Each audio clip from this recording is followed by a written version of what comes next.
entering the call right now. I think we can start.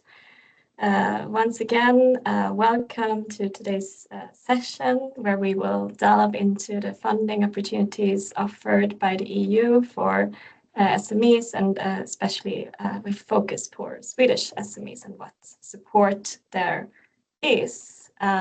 So just to introduce myself quickly, my name is Julia Eriksson. I'm a consultant in the Hague office of Business Sweden. Have been with Business Sweden now for the past 3 years, and I'm not working towards the Dutch market, but towards the European affairs and also Brussels. And I will take you through today's webinar. And just before we start. Ja, men det är lugnt. Jag skriver i så fall till dem eget efterhand. So this session is being recorded. So please make sure to mute yourself when you enter the call. Super. The session is being recorded, so please turn off your camera if you don't want to share your video. And also, since we're quite many in this call, make sure to mute yourself and ask any questions in the chat box, and we will have a dedicated Q&A slot later. So we'll make sure to answer them then. And yeah, just important that you stay muted. And looking at today's agenda, we will have a short introduction by Business Sweden, where we will also illustrate what activities we are doing towards European affairs and also funding, and also highlight why we think it's especially important for SMEs to engage with the EU. We're very honored to also have a guest speaker from the European Commission here today that will be able to give a policy outlook, and after that we will delve into the specificities of funding and also the support system there is in Sweden. So just to introduce you to the participants we have here today, we have really tried to gather some stakeholders that can help you understand the EU's strategic priorities and also explore the funding opportunities specifically for SMEs. And as mentioned, I am representing Business Sweden, and it's the Swedish Trade and Invest Council, and we are commissioned by the Swedish government, but also the Swedish industry, to help Swedish companies grow global sales internationally, but also help foreign companies to expand and invest in Sweden. And as part of this mandate, we are positioning Swedish solutions globally so that they can contribute with their innovative and sustainable solutions in projects funded by international organizations. And of course, the EU is a really important actor here with substantial funding. At the same time, it's very difficult to navigate these opportunities, and especially for SMEs. And we also have a specific mandate for SMEs and helping companies here. And with me today is also our head of EU affairs and the trade commissioner to Benelux, Tomas Korseman, and he will have the chance to tell more about our offering later. So, and as mentioned before, we are very honored to have a representative from the Commission here that will be able to give us a policy outlook.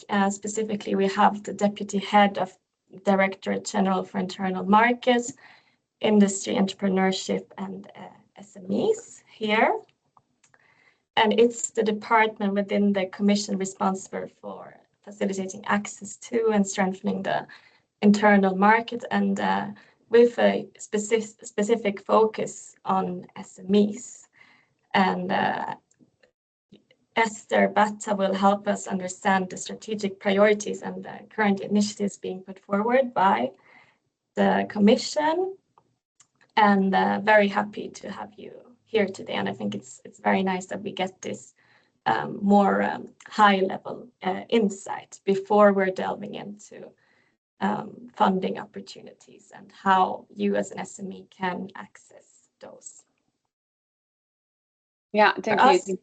Yeah, sorry. Yeah. Of course. Do you want to go on, or do you want? Yeah, I will go on for now. But yeah, very happy to have you here.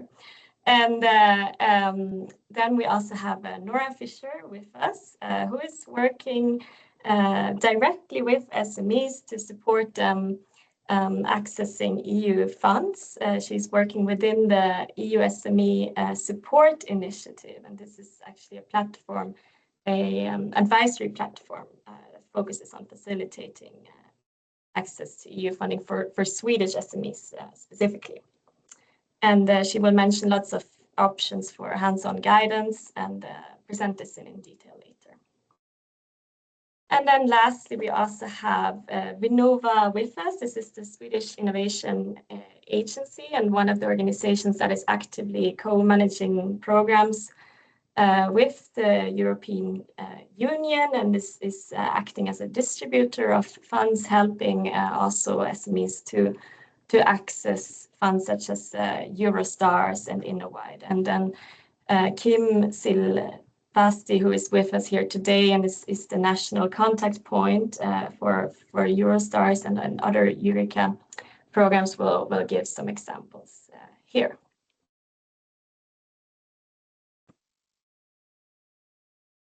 So on this slide, we have tried to capture why it is so important for SMEs to be aware of and actively engage with the EU ecosystem. And starting on the left, there is a wide range of funding instruments, which we will discuss more in detail today, and we don't have to go into the numbers now, but Sweden alone has already received close to €1 billion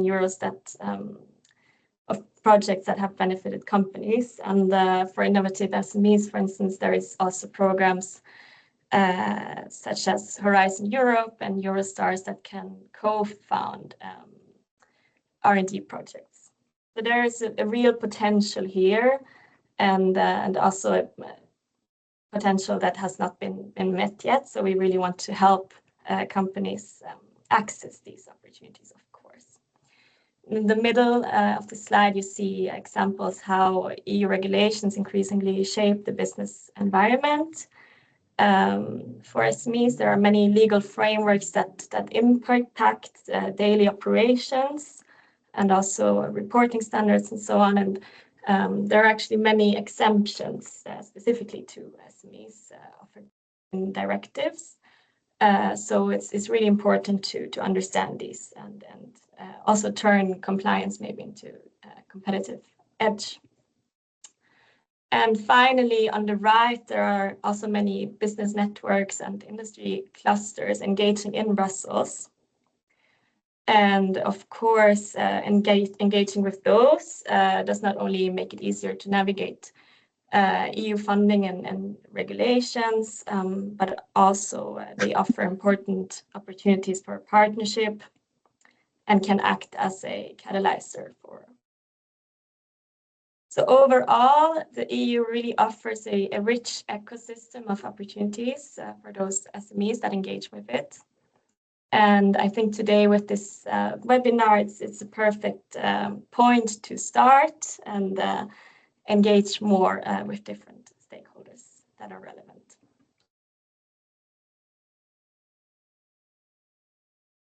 So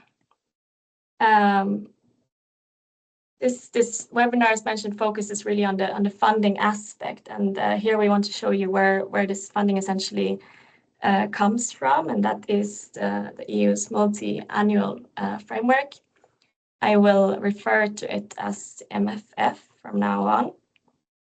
And MFF is the EU's long-term budget that is revised every 7 years. And the purpose of having a long-term budget is to make sure that EU spending is really aligned with the political priorities that the Commission has, and also that the member states have put forward together.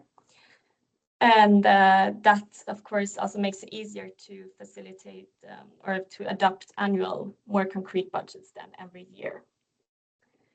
And the MFF that we are currently in has been going on now from 2021 and will go on until 2027. It's amounting to 1.2 trillion euros, and it's always around roughly 1% of the EU's gross national income. So very large numbers. And of course, there are many funds that are not so relevant for companies. But what is interesting is that the budget is increasingly tied to the EU's goal of enhancing competitiveness, innovation, and sustainability. And there are more and more opportunities where or opportunities that SMEs can benefit from. Specifically now, in this period, climate action and digital transformation have really been a priority and have resulted also in many opportunities.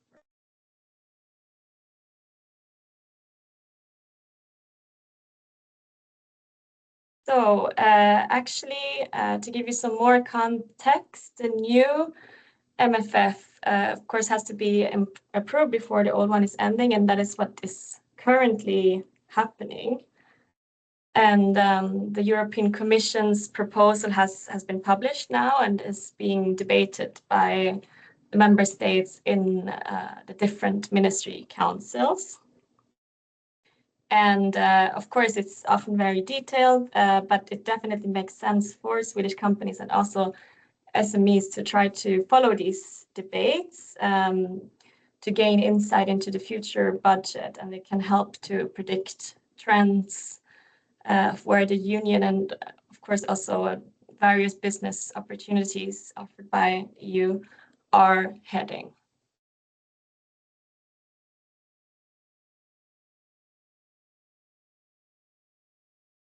So, and here's a quick overview of how EU funding is actually managed and essentially paid out. Most of the money, around 3/4, are handled by the member states and often through national and regional authorities. In Sweden, it's, for instance, Tillväxtverket, the Swedish growth agency, that manages a lot of the funds. And around 20% is then managed directly through from Brussels. And here, member states, however, also often play a vital role in facilitating the applications and so on, and can be of assistance.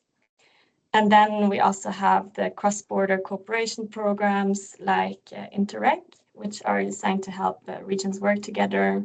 For instance, also Norway working with Sweden and Denmark and so on. So still also very interesting for Swedish companies. So, but I will now pass over to our head of EU affairs, Tomas, and he can go a bit more into the detail of how we as Business Sweden can help you and also work in EU affairs. Thanks, Julia, and hello, everyone. I was thinking to take this a little bit further to talk about Business Sweden and our SME offering related to the EU. And if I have time, Julia, you have to stop me if we're running over, but I also had a couple of case examples to make this a bit more concrete to everyone. But on the left-hand side here, we are an international organization. That's where our strength lies rather than in Sweden.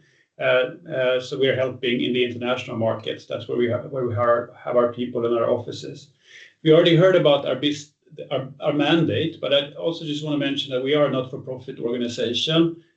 We are required to cover our costs like most Swedish agencies, but our SME services span everything from Sweden-based trainings and coaching possibilities, this is typically free of charge, to project support for individual companies in international markets.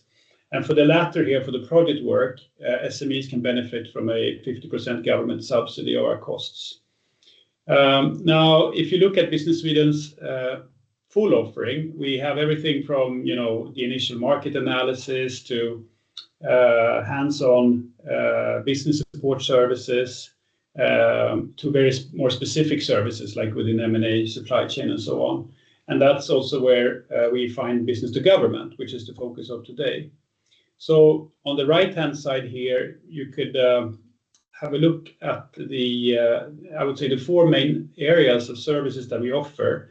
And we do see that SMEs typically have very little resources or expertise to structurally work with these areas themselves.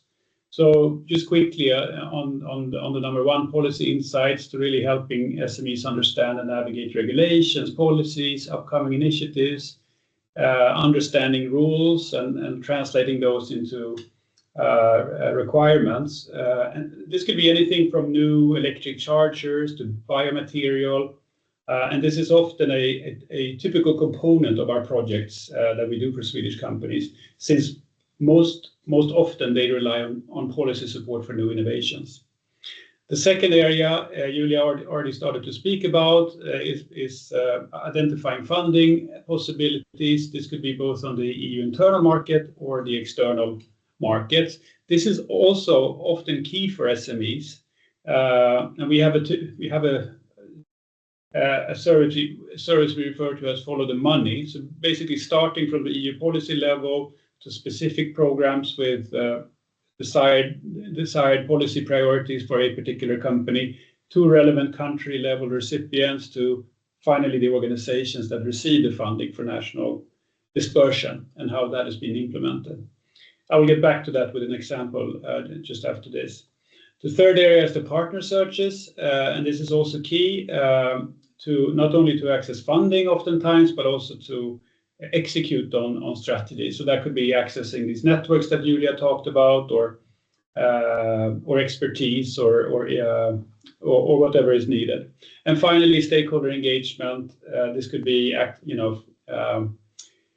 engaging in dialogue with decision-making institutions or networks of organizations that might help you get your objectives across. So with that, I just wanted to share a couple of examples. Julia, do I have time for both? Yes? The first case here is a company that we have worked with for several years, called HemoQ. For those of you that don't know HemoQ, it's a Swedish healthcare company that develops, produces, and markets medical diagnostic products. So this is a point-of-care portable device that can deliver lab quality results. So they can detect diabetes, infections, anemia, that sort of thing. HemoQ approached us for supporting them in identifying new markets and developing local market strategies. So what we did was to map, analyze, and follow public healthcare funding streams from the highest EU policy level all the way down to local implementation level. And this analysis became a key factor for them to choosing which markets they should prioritize. And once those markets were identified, the next step was to find local partners, understand which organizations that were procuring, and learn how these procurement processes worked. And what was really a success factor for HemoQ was that they really had a local approach to their market entry strategy, really building and nurturing relationships on the ground with their business contacts, and that has in turn accelerated their market presence. So today, HemoQ is selling products in more than 130 countries, and they have become one of the top global brands of reference in this area. So this is a good example of how we can strategically follow EU and public funding streams to identify local opportunities, selecting a market, figuring out which organizations that receive that funding and access that funding, and build local partnerships to build a growth journey locally. Great. If I have time for one more example, this is another company that we cannot mention by name, but it's a Swedish company in the energy sector that we helped analyzing public funding streams. So this is EU internal market now, and these funding streams were not for procurement, rather for funding itself and how to apply for project funding. So the background here was that this company was planning to open a new production plant, and they wanted to know what public funding and and government incentives that existed for their specific business, both within the EU and globally. So they asked us to help them identify incentives to support their investment decision, where to set up sites. And then we helped them to really accelerate their business once they were on the ground. So what we did here was to identify incentives, both loans and innovation grants in Sweden, in the Nordics, within the EU, and also a bit globally. We also mapped out best practices for maximizing and obtaining those incentives. So this was a very fun case for us because it had a really strong client impact, because this company was actually able to attain both a national government grant in the country where they decided to finally build the plant, but they were also able to attain an EU grant and a sizable loan from the European Investment Bank worth millions of euros. And being connected to a funding stream from the European Investment Bank also acted as a catalyst for further funding from both private and public actors, really a multiplier effect.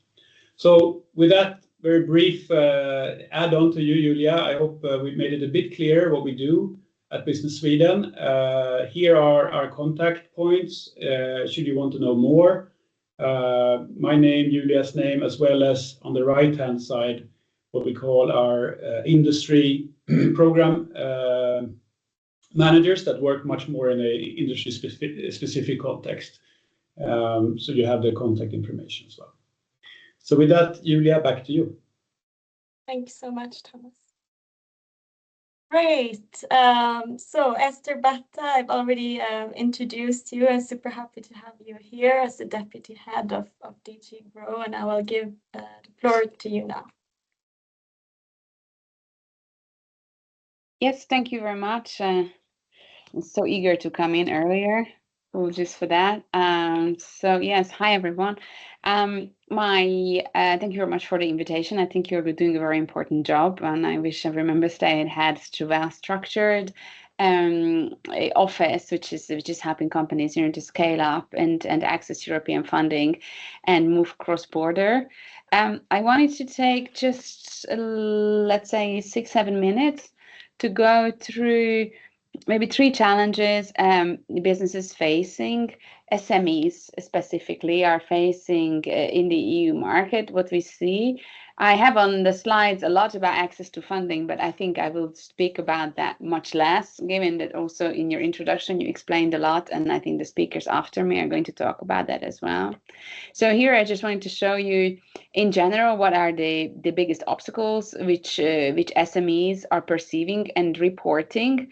In general, what are the biggest problems you're facing? And you can see here that they talk a lot about regulatory obstacles and admin burden, payment delays, access to finance, access to skills. I mean, these are the ones which are really, topping the list of all EU SMEs.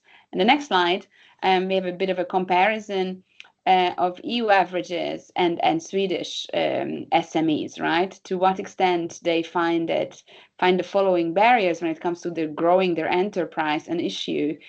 And here the issue of skills, retaining skilled staff, you can see that for Swedish companies it seems much higher than for European average. On the energy prices, it seems lower than European average. Competition from other enterprises, again, it's bigger. Maybe it's also bigger because they export more, so they perceive actually competition from other national companies bigger. And about the regulatory requirements, it's something very, very similar. So actually the first thing I would like to talk about is what the EU does to simplify legislation for SMEs. So this is the next slide. What we do, and again, here I don't want to go too much into details of each of these, but we have, let's say, 2 angles. One is the prevention, where we would like to make sure that every new proposal the Commission makes is easy to implement, doesn't add additional burden on SMEs, doesn't add unproportionate compliance cost on SMEs. So what we are doing, we are implementing the think small first principle, and we make sure that an SME test is included in every impact assessment, which is looking into what the possible impact is going to be of the future European Commission's proposals, regulatory proposals. So we assess this impact, and if relevant, then we propose also mitigation measures, how this impact could be mitigated for SMEs. Could there be an exemption for them? Could there be a longer time to comply for SMEs? Yeah, and this there is this new element, which are standard legal clauses, which are not in an impact assessment, but in the regulatory proposals themselves, which are really formulations which are ready to be, let's say, copy-pasted in any legal act about lighter requirements, simplified reporting. So with the idea that this is how we would like to do legislation, let's say, from now on, so that we don't need the second box. The second box is the cure, but we talk about a lot, at least at EU level, maybe for businesses on the ground, this is something which is far away, but we very much hope that you are going to feel the impact of it very soon. So far we brought out 6 omnibus proposals. What is an omnibus proposal? The idea is that we are looking at one piece of legislation or a group of legislation. We see how they interact, how they impact the same companies, let's say, in one sector, and we are trying to simplify them. We are trying to cut reporting obligations. You might have heard about the ESG requirements under the sustainability reporting, the Corporate Sustainability Reporting Directive, for example, which ask for sustainability reporting, and this has been unproportionately impacting SMEs. So the Commission has brought out a series of proposals to ease that burden and to protect SMEs from this unproportionate information requests. Invest EU Omnibus, we brought out additional budget simplification for the SME definition. And there are elements also on digitalization, which are going to help any SME in any sector, because they are not obliged anymore to print paper-based information notices. And you may have heard about small mid-caps. And so we have also came out with a package to help those companies which are just growing out of the SME threshold. So SME threshold right now is 250 employees. So small mid-caps are just above this. And we have brought out a series of simplification instruments for them, some of which SMEs can also benefit from, such as the simplification of a threshold for mandatory record keeping under the General Data Protection Regulation. This omnibus is like a big machine, so it's going to continue.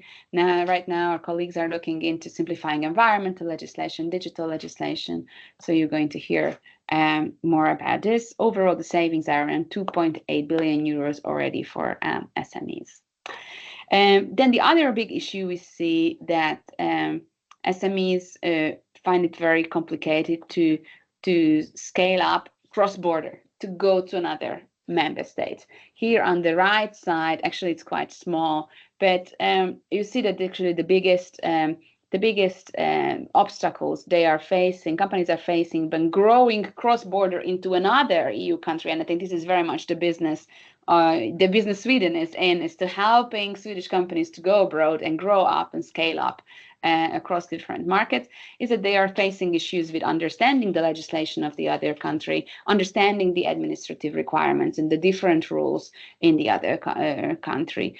Here we have recently brought up single market strategy, in which we identify the so-called terrible 10 of single market obstacles. These are the obstacles which are really holding back companies from scaling up and really using the single market. And we are working one by one to address these issues together with the member states.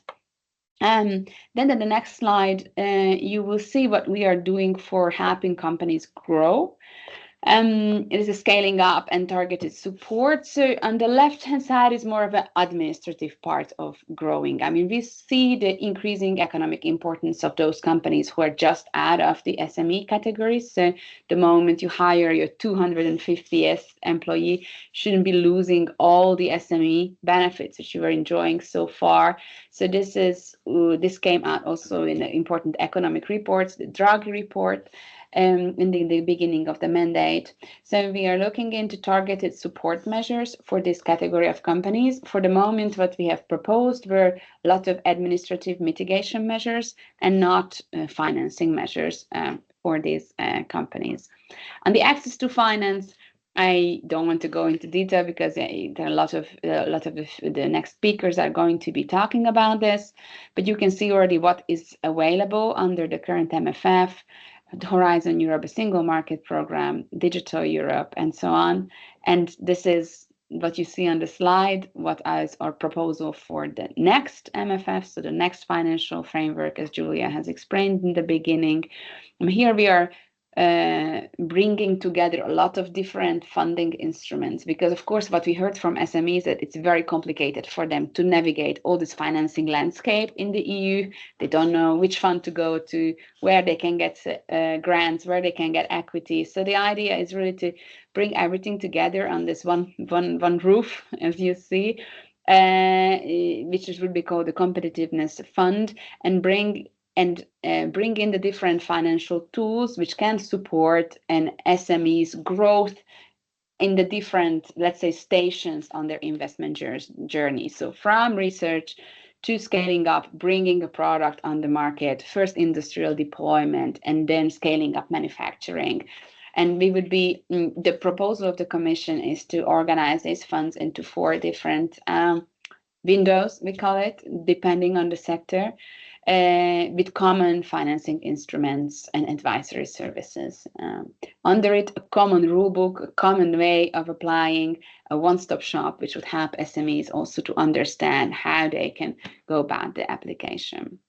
So I'd like to stop here and happy to take your questions. Super, thank you so much. I think we can do an immediate round of questions, since Eszter, you maybe not have the time to stay until the end of the webinar. I think since we're quite many people, maybe it's easiest if you write it in the chat, but I already see that there is one hand raised, so maybe Malin, but you can just unmute yourself and ask the question. Yes, hello, thank you very much. I just have a question because within our company, we are a group of 250 companies. So for our omnibus, we are targeting due to the group as such. But if you look at, for example, the Energy Efficiency Directive that will be coming into force soon, then we talk about organizational number. So that is then targeting an individual, one of our like on an individual company level. So I thought it would be interesting to hear from your perspective, when is an SME an organizational number, and what defines, so to say, when they are an SME or when they are part of a larger group? So they are. Yeah. Thank you. No, the question is quite clear. So indeed, I mean, we have an official definition of SMEs, which is a Commission recommendation dating back to 2003, where we are indeed saying that if an SME is part of a big group, then it's not as an SME, right? So we are looking really into the ownership structures and the independency, autonomy of the ownership structure of that company. If saying if you own others or you are owned by others and you're part of a big group, there are actually quite strict rules on the basis of which you can become an SME. Now, this is very important for financial benefits. Yeah, so it's this type of SME status is verified by European agencies when it comes to certain financial benefits at EU level. For example, there in certain cases you can have access to lower fees or different funding instruments. For example, under Invest EU SME window, it's the implementing partners of Invest EU which are verifying the SME status, and in that case you have to really comply with all the package, including the linked and partner enterprise rules, which are part of the SME definition. Now, what you mentioned, I mean, this is of course important to access benefits, right?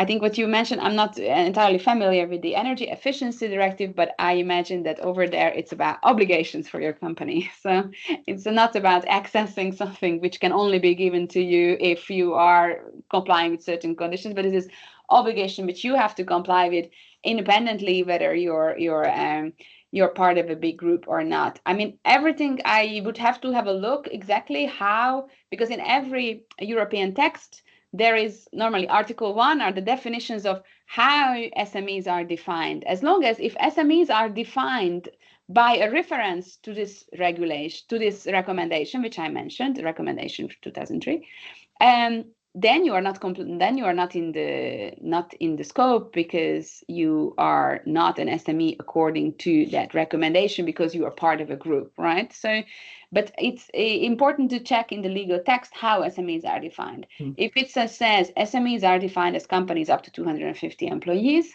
then even if you're part of a group, then you're an SME. If it says SMEs are defined by reference to this SME recommendation of the Commission, and then the SME recommendation of the Commission also includes this criteria of linked and partner enterprises. Thank you. Very clear. Are there any other immediate questions to Eszter?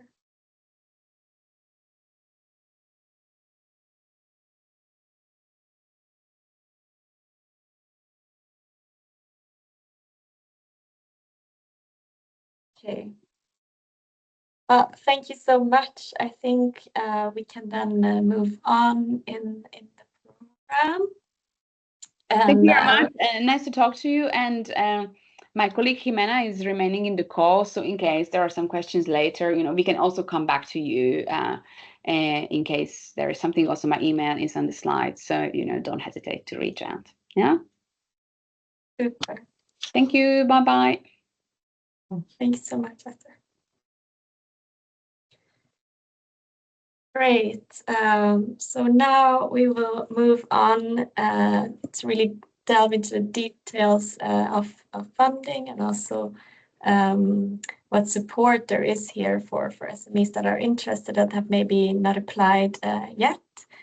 And super happy to have Nora Fischer here from EU SME Support. This is a Swedish initiative, so specifically for Swedish companies that want to access EU funds. I will hand over to you, Nora. Yes, thank you. And thank you for inviting us today. So my name is Nora Fischer, and I'm representing the service EU SME Support. We've already seen the broad EU funding landscape, and I will talk about how EU SME Support can help you with EU funding, and will focus on the specific programs the specific funding programs that we provide advisory for. Next. So the goal of EU SME Support is to increase the number of successful applications for financial support from EU framework programs for Swedish SMEs. We can take next. And we are funded by Tillväxtverket, the Swedish Agency for Economic Growth, Vinnova, Swedish Innovation Agency, and Energimyndigheten, Swedish Energy Agency, and they have procured the service since the service EU SME Support since about 8 years. Next. We are more than 20 advisors working within EU SME Support. And as you see here on the map, we come from different organizations, and we have different areas of expertise and experience from different industries. I myself, I'm working at IVL, a Swedish Environmental Research Institute, and I'm located in Gothenburg. My colleagues in the EU SME Support Service are from the organizations that you see here on the map. So we have a national coverage with advisors all over the country, but however, most of the meetings and the workshops that we provide is digital. I can take next. At EU SME Support, we offer support for selected EU funding programs. You can see them here. And also at EU SME Support, we have close collaboration with the national contact points in Sweden for these different programs. I think Kim will talk more about from Vinnova later on. So we provide support for Eureka's Eurostars, and then for the programs within the EIC, and then also for the EU Innovation Fund, and latest in we have the NATO Diana Accelerator, which we also start to provide advisory for. Can take next. Yes. So how can we help you with EU funding? To start with, our support that we offer is cost-free for Swedish SME. We offer one-to-one advisory, as well as open and closed writing workshops. And the center for getting in touch with us is our help desk. I will share the link in the end of the presentation.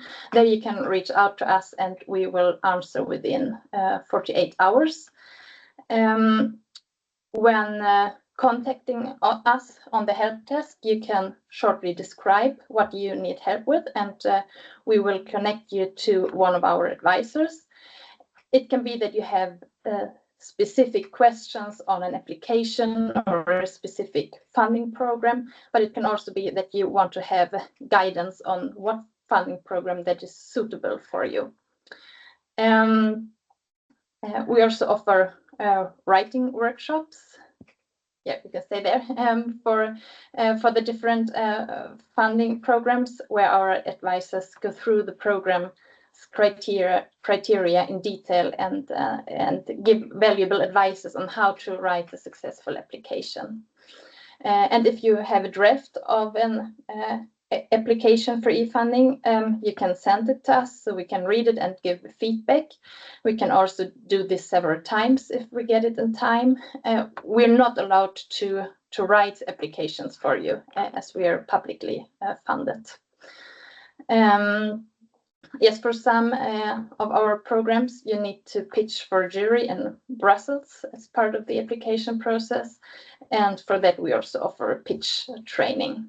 And as your application has been successful, our advisors can also support with issues during the projects, for example, reporting in EU portals or questions regarding contracts and agreements. Next. And we can go one further. You can move to next year. For some projects, you may need partners to build a consortium, and some of my colleagues in the EU SME Support are also connected to the Enterprise Europe network. We have seen it here in previous slides also, and the EN network can help you to find partners for your projects. So if you have questions on this, you can also write to our help desk, and we will connect you with our advisors who are connected to the EN network. Can take next. So before I will present more about the funding programs that we offer support for, I have some general thoughts on EU funding and in what cases it can be an opportunity, because it is not a realistic opportunity for all SMEs. Take next. So here we listed some questions that you can consider before applying for EU funding, and that give you some guidance if EU funding is an opportunity for you. So if the answer to all these questions here is yes, it really makes sense for you to look into EU funding. So when we take the first one here, is the innovative solution that you have unique? So does it offer significant value to the customer? Have you done a thorough market analysis and now your competitors? Then also, is your innovation internationally and commercially scalable?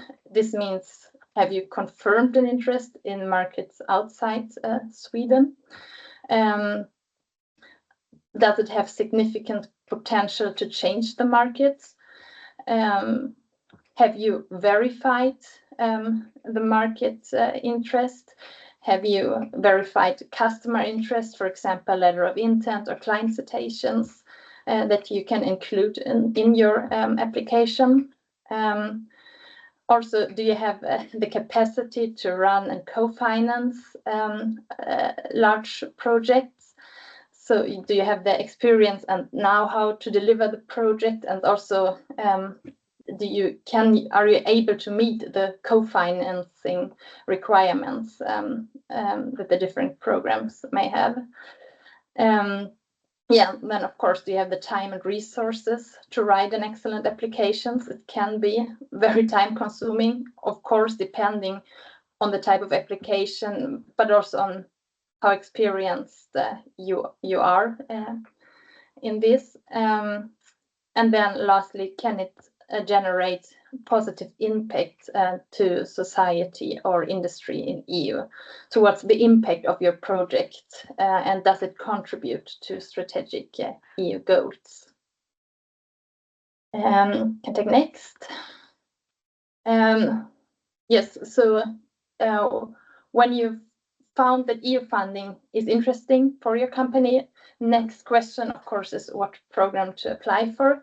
So here I show the programs that we in EU SME Support provide support for, aligned to Tier L levels.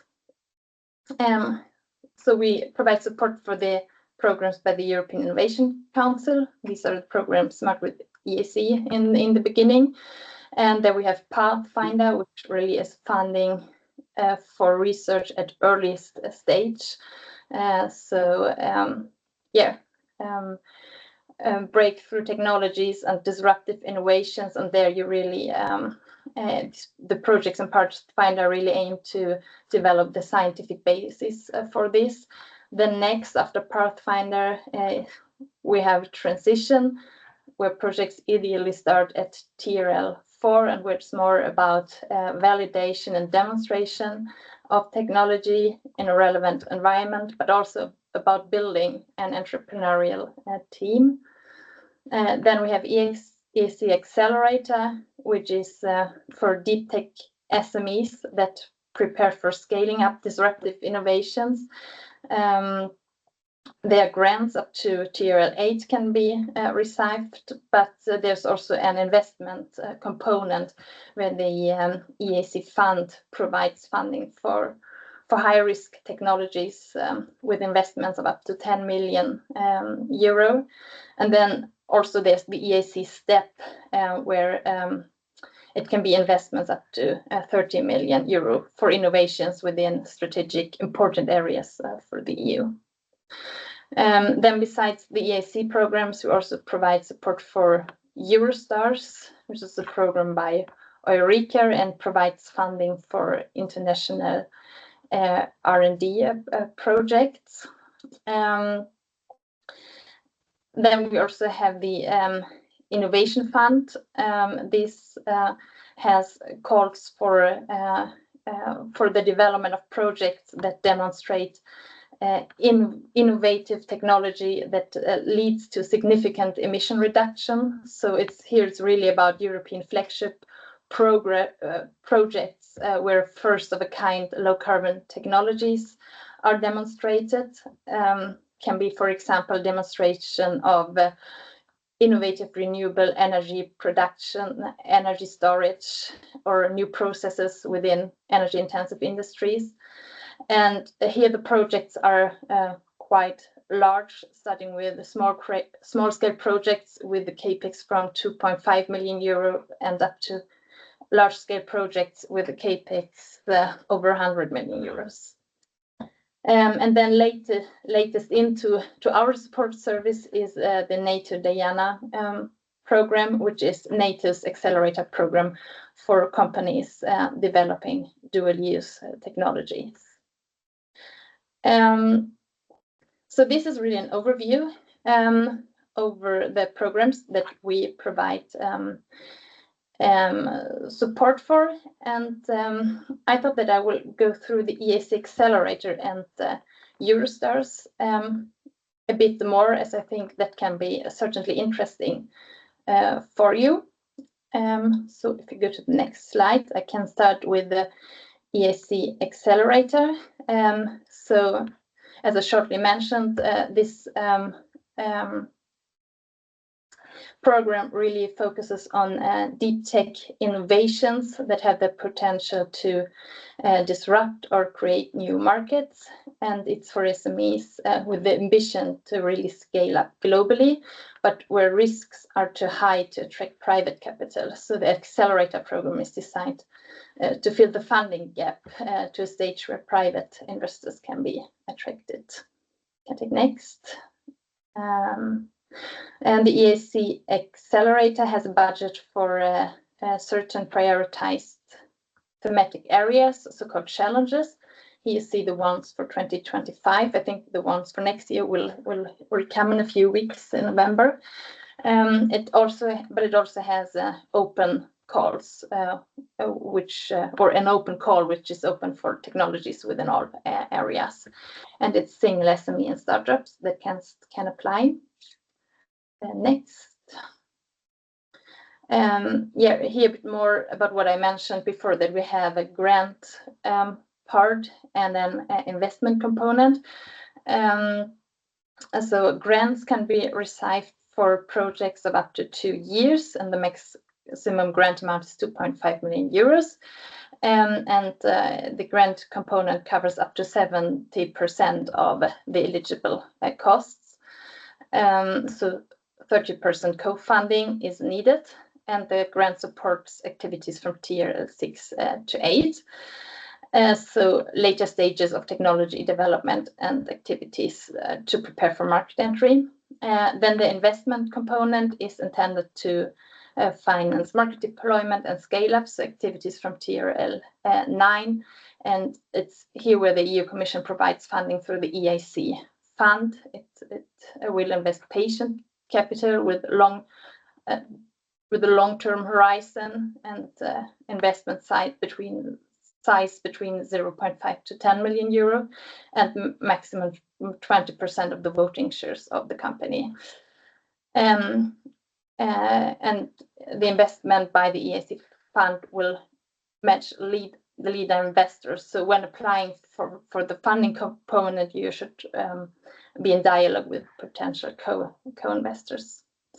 The next, it's a 3-step application with a short application that can be submitted at any time, and then full application at cut-off dates and the pitch session. And also important to mention, each company has maximum 3 attempts in total for all the proposal stages until 2027. So you must be a bit strategic there.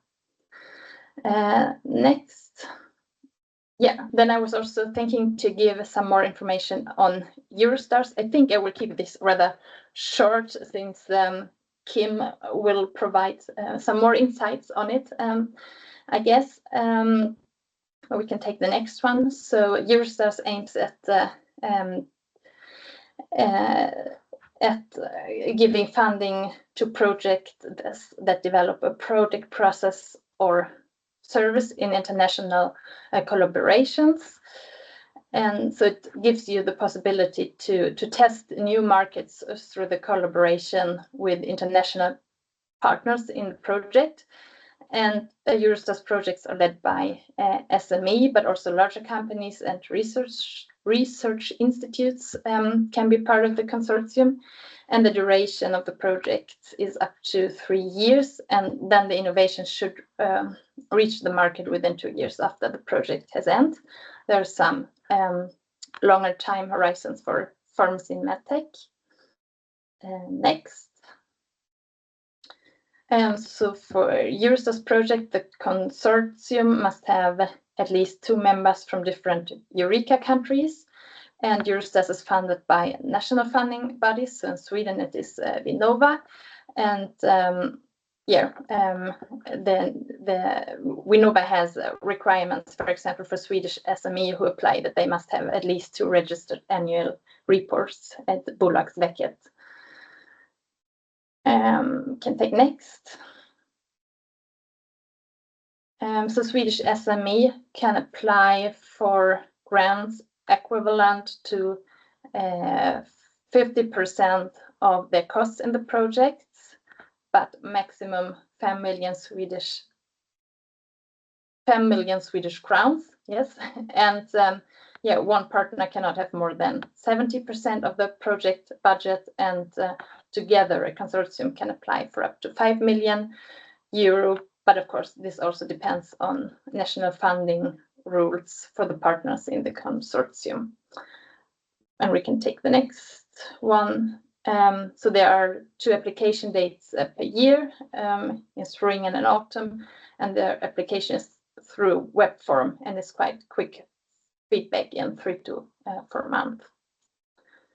And lastly, I would just give you the link to the help desk, where you can contact us, and also our calendar, where you can find our writing workshops, and then you can also subscribe to our newsletter that we send out 3 to 4 times a year, and where you will get updates on the programs that we offer advisory for.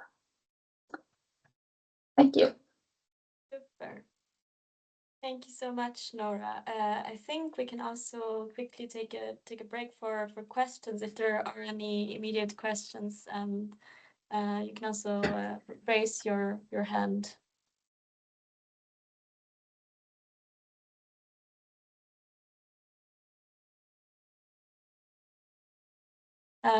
If there's nothing immediate right now, we can go on and have Kim quickly introducing himself as a representative of Vinnova. Happy to have you here. So I will just give over the floor to you, Derek. Thank you so much. First of all, thank you all for participating today, and to you at Business Sweden for giving me a chance to briefly tell you about Eureka and a couple of its programs. And good to be able to come after Nora, who has given some details, and I will deep dive a little bit. My name is Kim Silvasti, as mentioned, and I work at Vinnova, where I've been the national point of contact and program manager for Eureka's SME programs for some years now.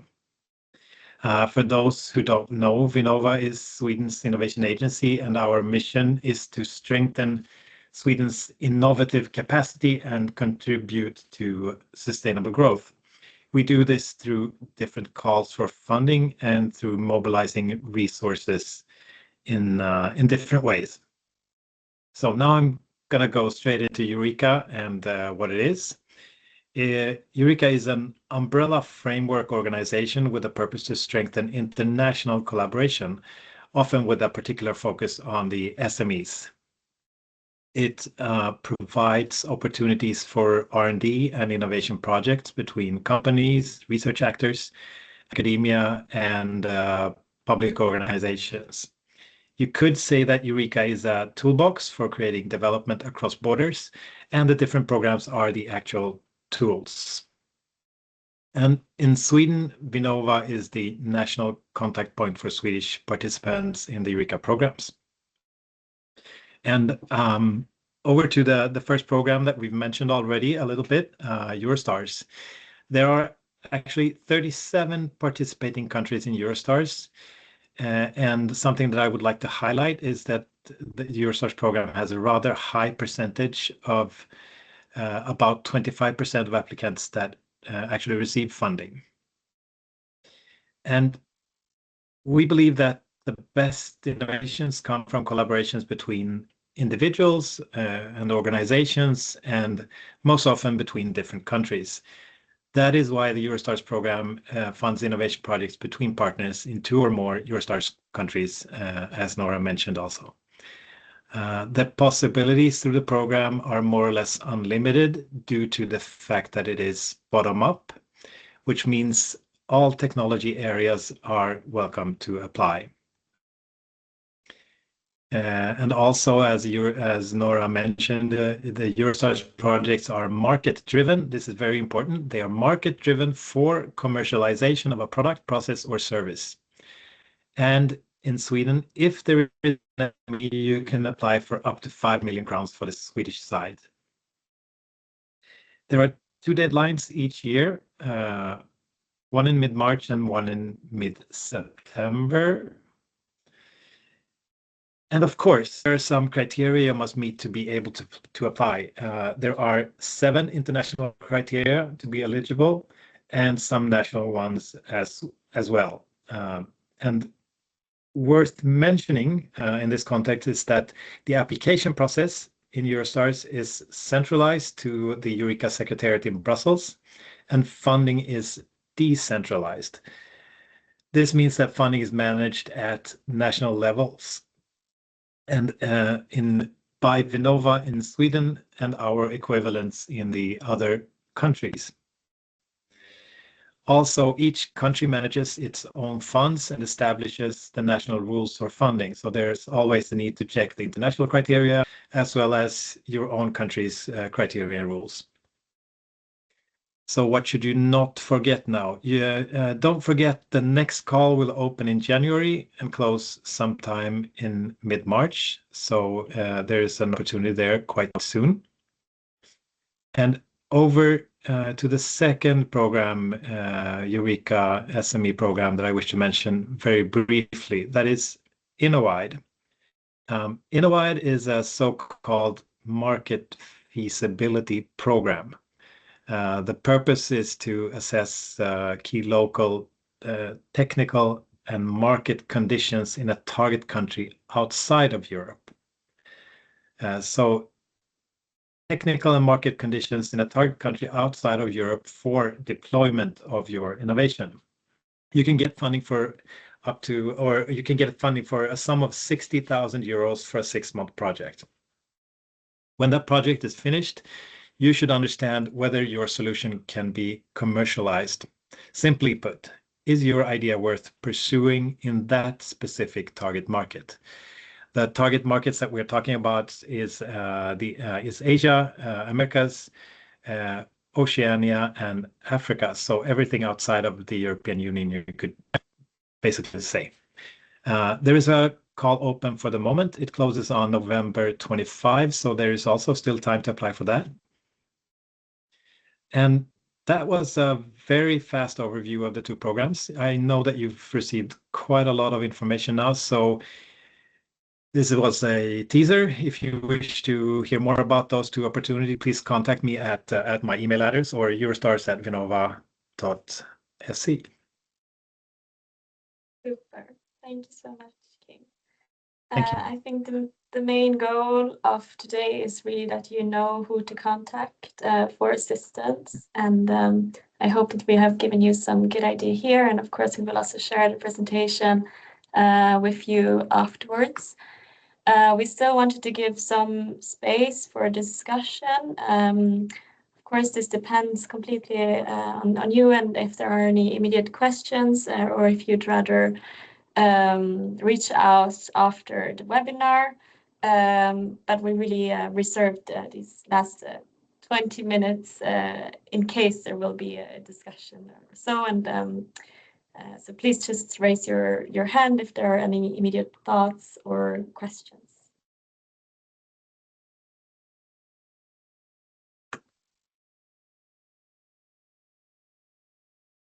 Quiet audience today. And now I see something in the chat.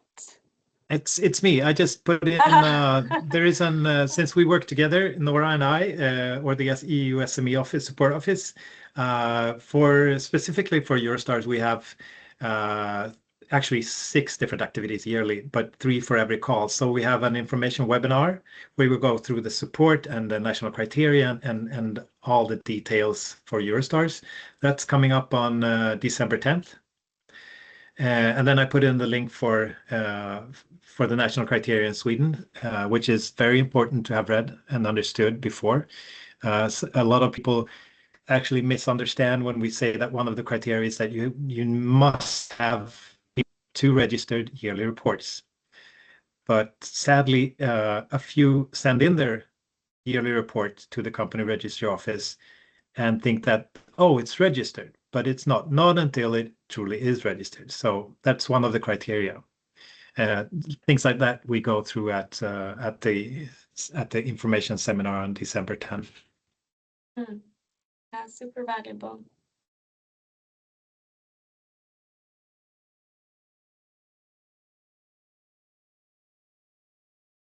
So quite some people are still in the call. Are there any more thoughts or questions, or should we end this webinar? And of course, you will also have access to the recording. So if you feel like there has been a lot of information now, you can watch it again.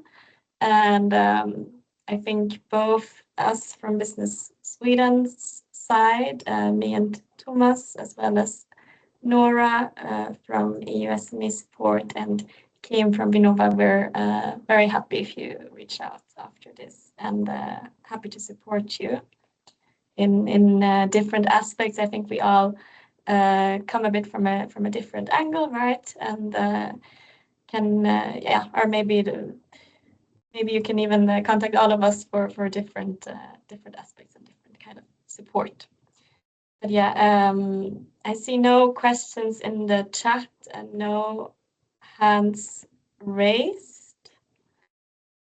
So I think we can end the session here, and then we look forward to having you contacting us after the event. Thank you so much.